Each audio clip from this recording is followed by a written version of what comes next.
Hey guys, so Jpearly here, and today I'm going to be sharing you some of the tips and techniques during F2L Lookahead. Alright, so the first tips I'm going to be showing you is actually called a backup plan lookahead. Basically what this does is that when you're inspecting across, then you actually predict there was a corner that was around the first layer of the queue. Then we don't immediately solve that, so we just use it as a backup plan. So how it works, basically we just use it when we are stuck on some information when we're looking at the queue. So for example, if this stuck over here, let's say I've solved these two first, then I don't have much information from this angle, so I can straightly go into this one, and from this angle I get a lot of information and I can solve the queue. Okay, from another example, notice this corner is about here, then I notice these on top, but when I solve this one, this pair was actually going this slot, and it actually pushes out the backup plan. So if you notice that this pair is going to solve your backup plan, just straight go into the backup plan instead. Yep. Then for this one is actually a lot easier than what I expect. So I'm actually pushing out the backup plan pairs because my algorithm for solving that specific F12 case is a bit different. And lastly, I have this one. This one is actually quite easy. So I'm gonna solve this one first, and this one, and this one. Basically, this three side angles already solved, so you notice that the last backup plan, so yeah, you can just straightly get into the backup plan. And this is how basically the backup plan look ahead after a technique looks like. The second tips or tricks I'll be discovering is some techniques that you need to be used during when you're solving diagonal F12 case. So once so for example, if you resolve this pair, imagine it's solved, then you want to solve these two. So it quickly solves that. However, from this angle, you can't really predict on which F12 you should use. There's high chance that these two, either one of them, to be yellow. So during this stage, you're going to, when you're solving, you're trying to move your hands a bit, and you notice that there's some pairs over here. You got a little bit of information, or you can also do this to. You can also do this to look at some of the pairs on the bottom, but I would recommend looking here. If there's really nothing over this slot, then you need to watch over here. So for example, I noticed this, and I saw the corner on the bottom, so I remove the corners and then straightly get into the pairs.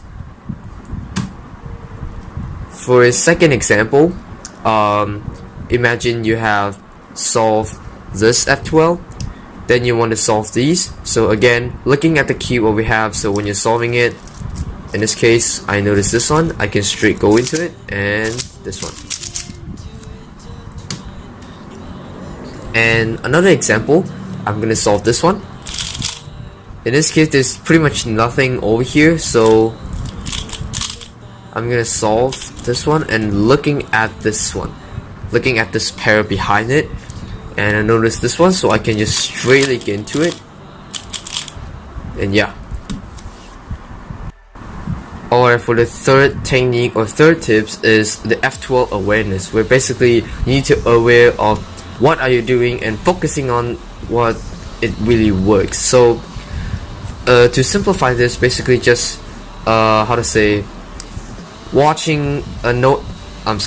just knowing how the F12 AUX works, and then predict on which pieces will be coming next. For example, I solved this one, and this pair will move over here, and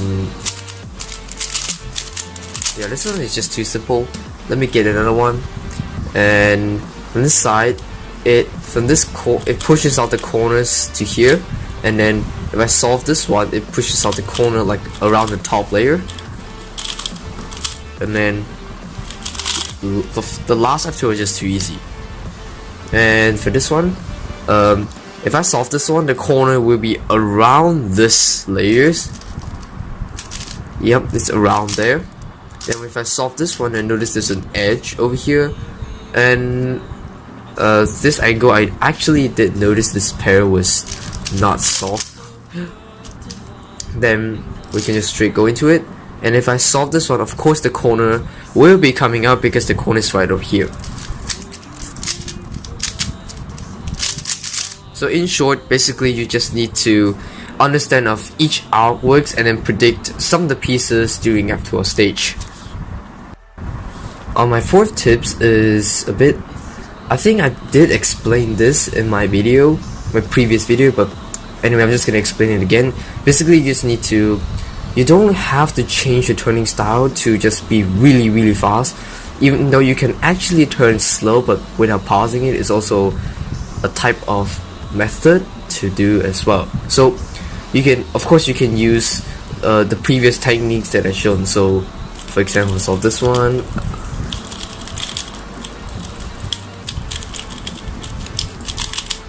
See, it's around the same, and another one.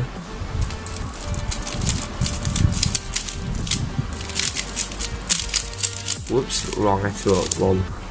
So yeah, this one I don't really need to explain too much because it's quite common sense, I guess. So yeah.